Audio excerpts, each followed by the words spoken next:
Why not? Why not treat yourself with the same incredible kindness you so freely give to others? Hello and welcome back to Why Not? Imagine a familiar scenario. A close friend calls you in a panic. They've just made a huge mistake at work. They feel foolish and like a complete failure. What is your immediate reaction? Without a moment's hesitation, you would reassure them. It's okay. Everyone makes mistakes. This isn't the end of the world. You did the best you could. You offer them patience, empathy, a shoulder to lean on. Now, let's reverse the situation. It's you who made the same mistake. What is the first voice that speaks in your head? It's likely not so gentle. It might be, "I can't believe it. How could I be so stupid? I've ruined everything again." The same mistake, but two completely different standards. One for the world, and a second, infinitely harsher one reserved only for yourself. This paradox isn't a flaw in your character. It's a deeply ingrained habit for so many of us. Why is that? In part, we mistakenly believe that harsh self-criticism is a motivator.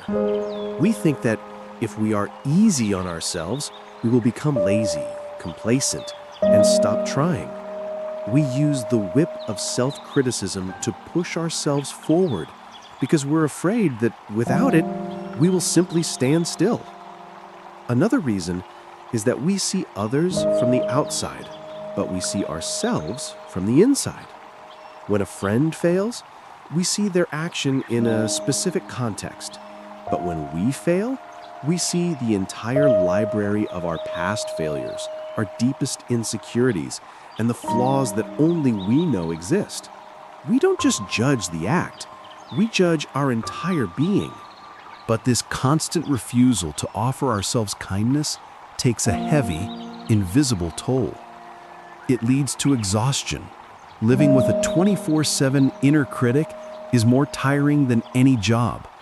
It drains your mental energy, leaving you in a constant state of tension and defense.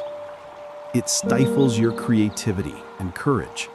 If every mistake is met with severe internal punishment, you become terrified of trying new things. You fear failure not because of the external consequences, but because of the brutal internal attack that you know will follow. And perhaps worst of all, it creates a profound sense of disconnection. You can be the warmest, most generous, and forgiving person to everyone around you, yet live like an exile in your own soul. You build a cozy home for everyone else, only to lock yourself in the coldest room. So, why not? Why not try a small experiment? The next time you make a mistake and that familiar critical voice pipes up, just pause for a second. Take a deep breath and ask yourself this one question. If my best friend were in this exact situation, what would I say to them? And then try saying those words to yourself. It might feel awkward or unnatural at first, but just try. Why not begin to see self-kindness not as an indulgence, but as an essential resource? Kindness isn't the reward for success. Kindness is the fuel that helps you get back up after failure. It is the cushion that catches you when you fall, giving you the strength to keep going.